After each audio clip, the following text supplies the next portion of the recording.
삼성전자 노사가 총파업을 이틀 남겨둔 오늘도 7시간 넘게 협상을 진행 중입니다. 양측의 입장차가 좁혀지고 있는 만큼 극적으로 타결될 것이라는 전망도 나오고 있습니다. 정부 세종청사 중앙노동위원회에 나가 있는 취재기자 연결해 알아보겠습니다. 김인철 기자, 어제와 비교해서 분위기가 조금 달라진 것 같습니다. 이틀째를 맞은 삼성전자 노사의 2차 사후 조정 협상이 이곳에서 이어지고 있습니다. 오늘이 파업전 마지막 협상인데 이전보다 긍정적인 분위기가 감지되고 있습니다. 조정을 이끄는 박수근 중앙노동위원회 위원장이 노사의 합의 가능성을 내비쳤기 때문입니다. 박수근 위원장은 오늘 오후 양측이 합의할 가능성도 일부 있다고 밝혔는데요. 다만 한두 가지 쟁점이 정리가 안 되고 있다며 여전히 진통을 겪고 있다는 점을 시사했습니다. 노사 양측은 성과급 제도화와 상한 페이지를 두고 입장 차이가 있는 것으로 알려졌습니다. 이에 중노위가 대안을 제시해 적극적으로 조정에 나서고 있는 것으로 보입니다. 네, 오늘 만약 협상이 결렬되면 노조는 총파업을 강행하는 겁니까? 현재로선 중노위의 조정안 제시 전 노사 양측이 합의할 가능성이 높아 보입니다. 다만 대립하고 있는 쟁점을 놓고 노사 모두 양보하지 않으면 오늘 합의가 불발될 수 있습니다. 2차 사후 조정은 오전 10시에 시작해 오후 7시 종료될 예정입니다. 논의가 길어지면 회의 종료 시각이 더 늦어질 수 있고 자정을 넘겨 내일까지 연장될 수도 있습니다. 노조 측이 예고한 파업 도리 시점은 오는 21일로 이틀 뒤입니다. 정부가 긴급 조정권을 발동할 가능성이 있지만 과거 사례를 고려했을 때 파업 시작 전에 발동하기는 쉽지 않은 상황입니다. 삼성전자는 노조에 쟁의 기간에도 하루 7,087명의 근로자가 안전 업무와 보안 작업에 투입돼야 한다고 통보했습니다. 법원이 인력 투입을 평상시 수준으로 유지해야 한다고 결정한 데 따른 후속 조치입니다. 이에 대해 초기업 노조는 비조합원을 우선 배치하라고 주장하고 있습니다. 지금까지 중앙노동위원회에서 한국경제TV 김인철입니다.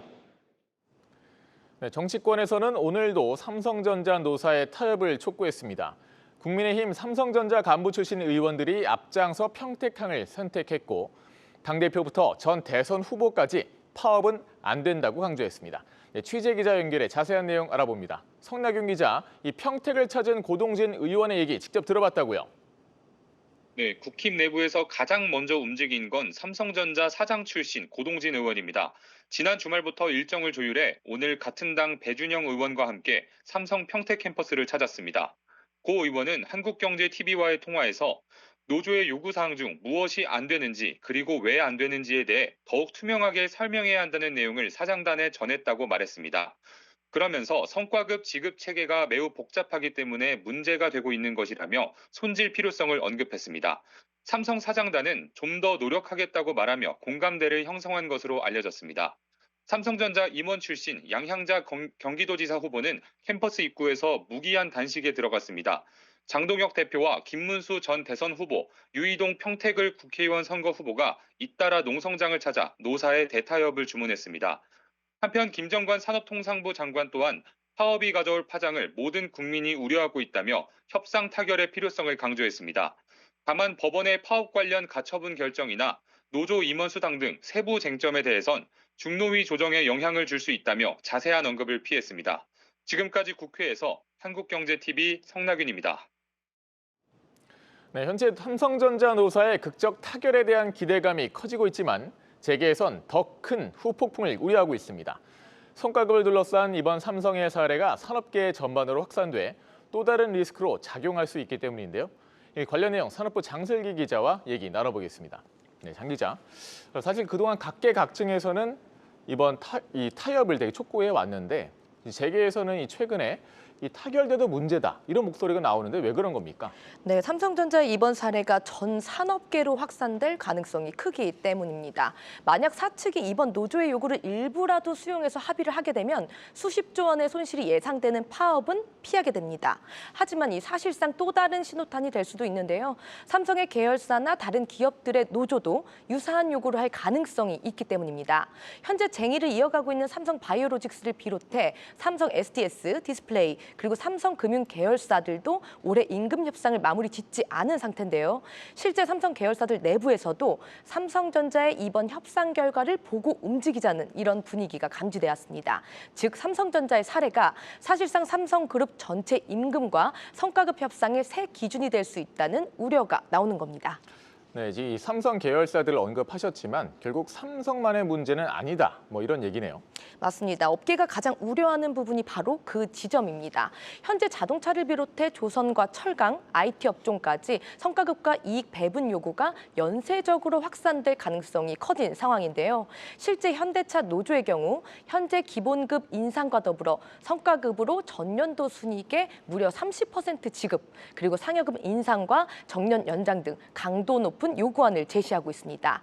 여기에 AI와 로봇 도입 전 고용 보장을 합의하는 것을 의무화하는 방안도 요구안에 포함됐습니다. 카카오 노조도 현재 경기지방노동위원회의 조정 절차를 이어가고 있는 상황인데요.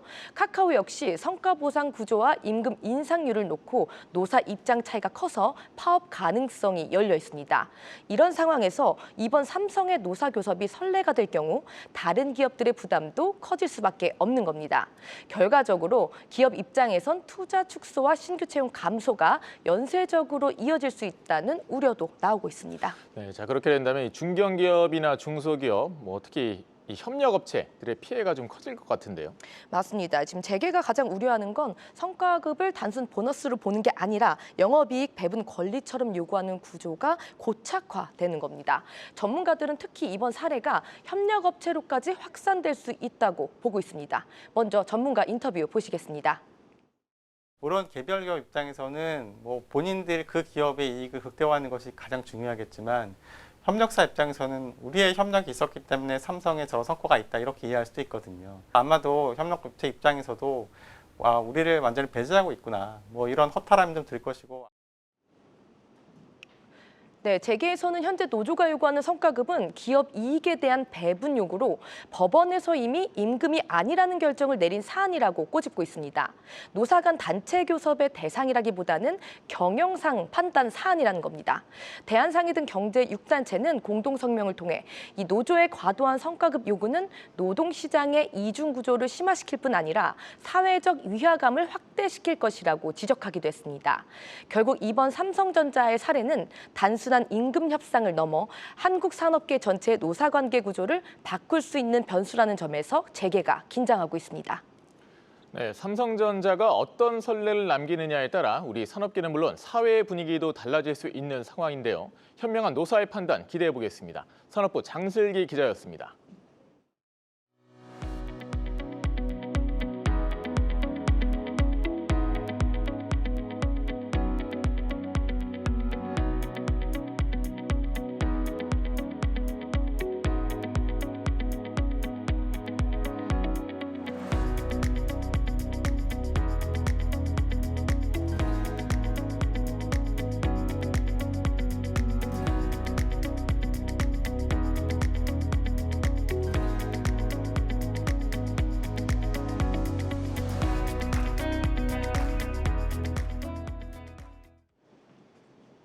GTX A 노선 삼성역 구간의 시공 과정에서 시공사의 실수로 철근이 대량 누락된 것으로 확인되어 안정성과 책임을 둘러싼 논란이 이어지고 있습니다.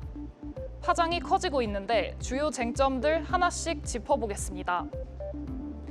먼저 누락된 철근은 총 2,570개, 무게로는 무려 178톤에 달합니다. 기둥 80개 모두 철근이 누락됐고 이 가운데 50개가 기준치를 충족하지 못한 것으로 확인됐습니다. 원래 2줄로 들어가야 할 철근이 1줄만 설치된 겁니다. 철근이 빠지면서 기둥이 견딜 수 있는 하중도 기준 설계보다 낮아졌습니다. 쟁점이 되고 있는 것은 현대건설과 서울시가 하중을 이를 제때 보고했느냐입니다. 서울시는 감리 보고서를 통해 3차례 보고했고 현행법에 따르면 즉시 보고할 의무가 없다는 입장입니다. 하지만 철도공단 측은 관련 내용이 포함된 보고서를 받은 건 사실이지만 시공 실패 사례에서는 빠져 있어 철근 누락 관련 사실은 몰랐다는 입장입니다.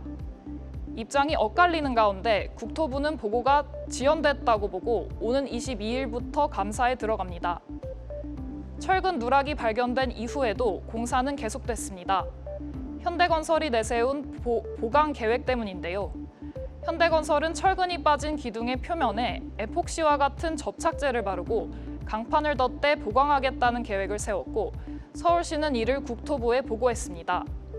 최종 보강 방식은 국토부의 검증 결과에 따라 결정될 계획입니다. 엄청난 실수를 저지른 시공사 현대건설도 적지 않은 후폭풍을 맞이할 전망입니다. 국토부는 현대건설의 벌점이나 시정명령, 과태료 등 필요한 조치를 검토 중이고 서울시도 관련 법령에 따라 벌점 부과를 검토하고 있습니다.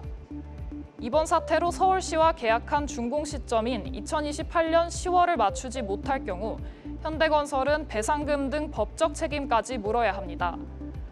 오는 8월 예정된 GTX A 노선 삼성역 무정차 통과와 2028년 완전 개통도 늦어질 가능성이 커졌습니다.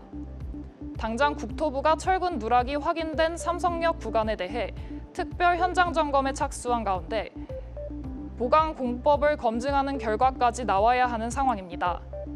서울시와 시공사 측은 보강 계획대로 하면 기간 내에 준공에 무리가 없다는 입장이지만 문제가 정치적인 공방으로 치달으면서 잠담할 수 없게 됐습니다. 지금까지 뉴스 브리핑이었습니다.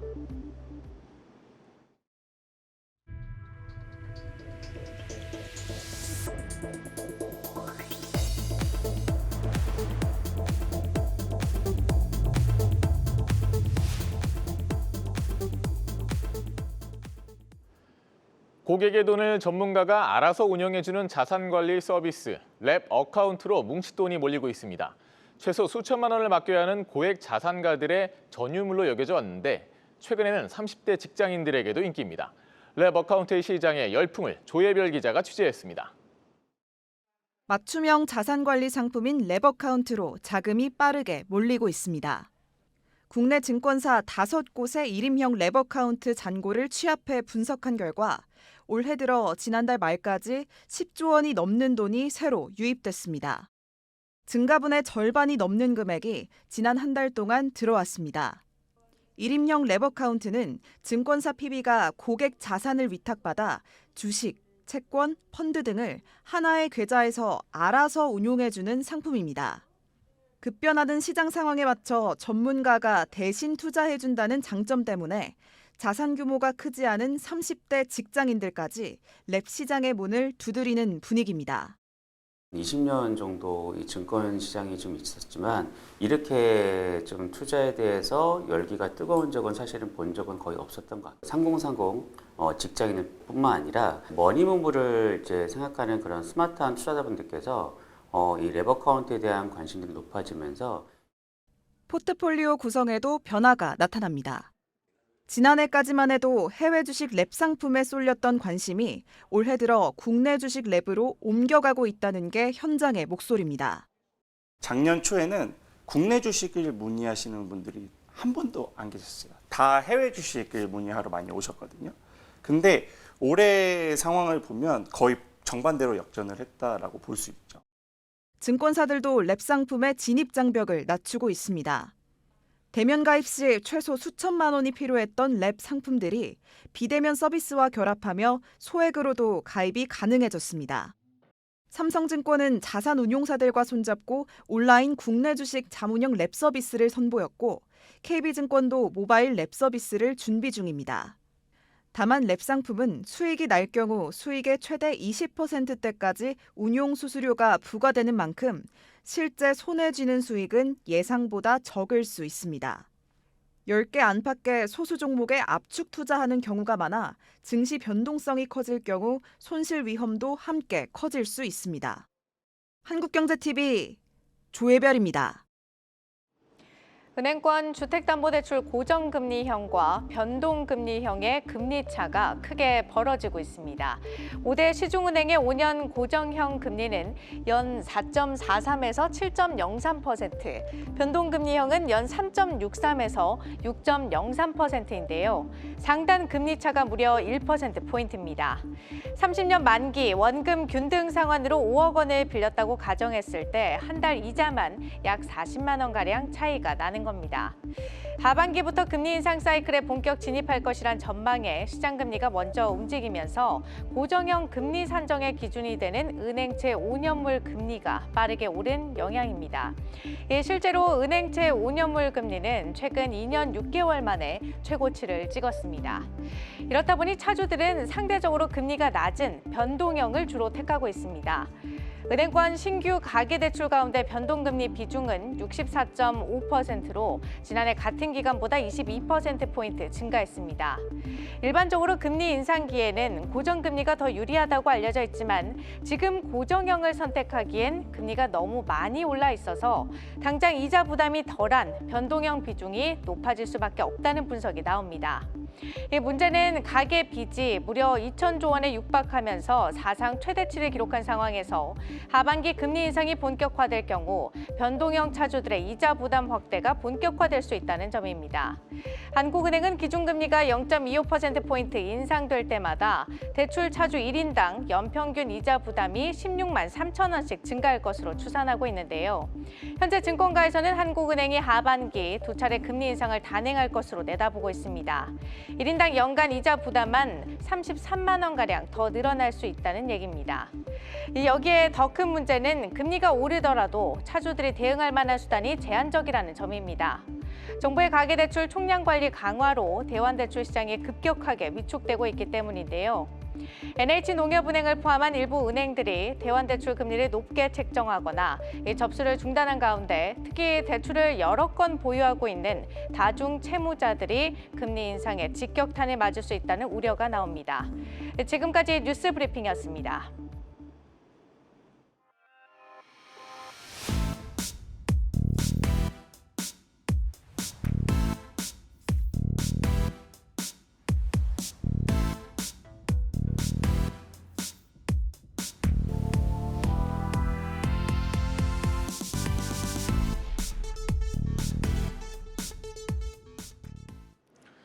중동 위기가 고조되는 가운데 오늘 한국과 일본 두 정상이 만나 공급망과 에너지 안보 분야에서 공동 대응 체계를 구축하기로 했습니다. 또 인공지능과 우주 탐사, 바이오 등 첨단 기술 분야에서의 협력도 한층 더 강화하기로 했습니다. 자세한 내용 안동 현장에 나가 있는 취재 기자 연결합니다. 유호성 기자, 한일 양국이 원유 수급과 비축 관련 정보 공유를 확대하기로 했다고요. 네, 이재명 대통령이 다카이치 사나이의 일본 총리와 한일 정상회담을 갖고 에너지 안보 협력을 위한 공동 대응 체계를 구축하기로 했습니다. 미국과 이란 간 전쟁이 장기화되면서 에너지 안보에 대한 불안이 커진 가운데 중동 석유 의존도가 높은 한일 양국이 공동 대응에 나서기로 한 겁니다. 최근 중동 상황에서 비롯된 공급망과 에너지 시장의 불안정성에 대해 양국 간의 긴밀한 협력의 필요성이 더욱 커졌다는 데 대해 공감하였습니다. 나아가 중동 지역의 평화와 안정이 조속히 회복되어야 한다는 점에도 뜻을 함께하였습니다. 양국은 먼저 지난 3월 체결된 LNG 수급 협력 협약서를 바탕으로 LNG 분야 협력을 확대하는 한편 이 원유 수급 비축과 관련한 정보 공유와 소통 채널도 한층 심화해 나가기로 했습니다. 이는 원유 수급 비축에 관한 운영 정보를 상시 공유해 해당 채널을 비상 상황에 언제든 대비할 수 있는 상설 협의체 수준으로 격상시키겠다는 의미로 해석됩니다. 이 두 정상은 또 양국 간 공급망 협력을 강화하는 한편 이 한일 공조를 바탕으로 공급망 위기를 겪는 다른 아시아 국가들로 협력 범위를 넓혀 나가기로 했습니다. 아울러 인공지능 분야에서 이 각자의 강점을 살린 협력을 추진하고 우주 탐사와 바이오 등 첨단 기술 분야에 대해서도 심도 있는 논의를 진행했다고 밝혔습니다. 네, 오늘 한일 정상회담 분위기는 어땠습니까? 네, 다카이치 사나의 일본 총리는 전용기를 타고 오늘 오전 대구공항을 통해 입국했습니다. 이 다카이치 총리는 국방부 의장대 사열을 받으며 대기 중이던 의전 차량에 탑승해 이 정상회담이 열리는 안동의 한 호텔로 이동했습니다.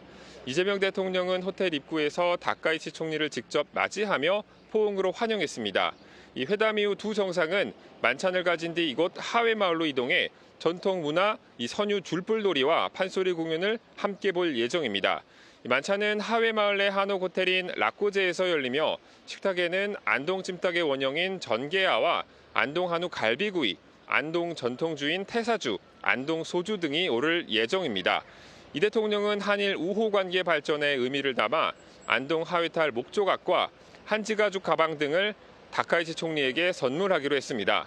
지금까지 경북 안동에서 한국경제TV 유호성입니다. 꽃 모양 로고로 유명한 패션 브랜드 마르디 메케르디를 운영하는 피스피스 스튜디오가 코스닥 상장에 도전합니다. IPO를 통해 중국 직접 진출에 속도를 낸다는 계획입니다. 김예린 기자의 보도입니다.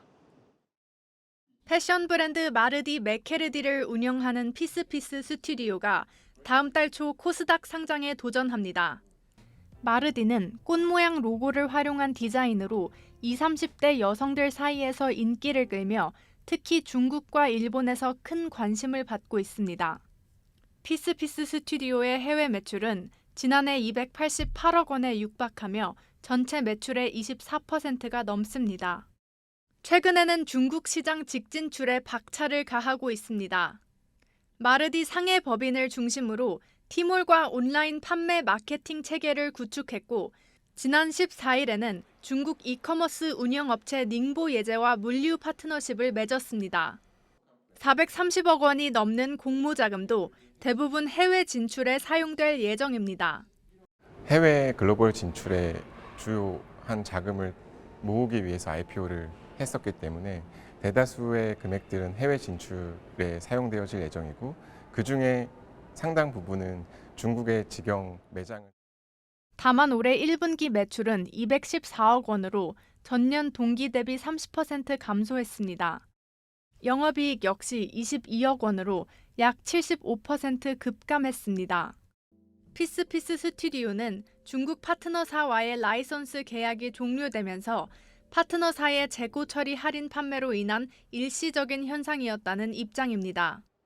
영업이익의 하락 요인이 뼈아팠습니다.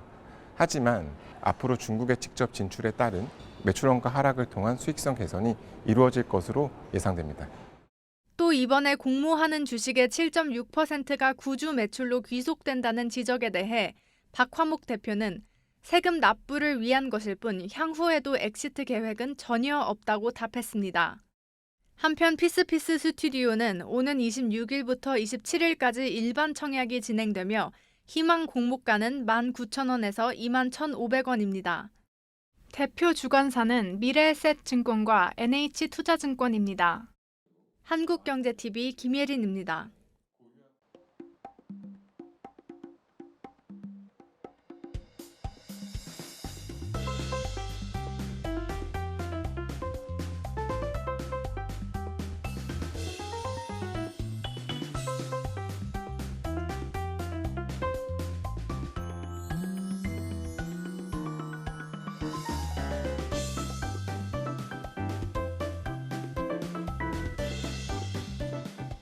명동에서 유니클로가 글로벌 플래그십 스토어를 통해 고객과의 접점을 확대하고 차별화된 브랜드 경험을 전달될 수 있게 되어 기쁘게 생각하고 있습니다.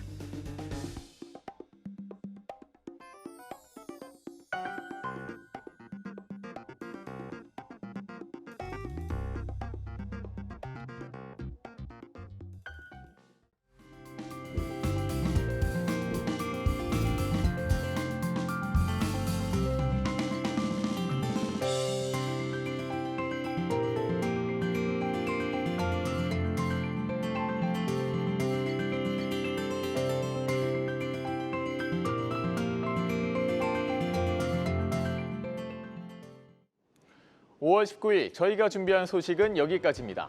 함께해 주신 여러분 고맙습니다.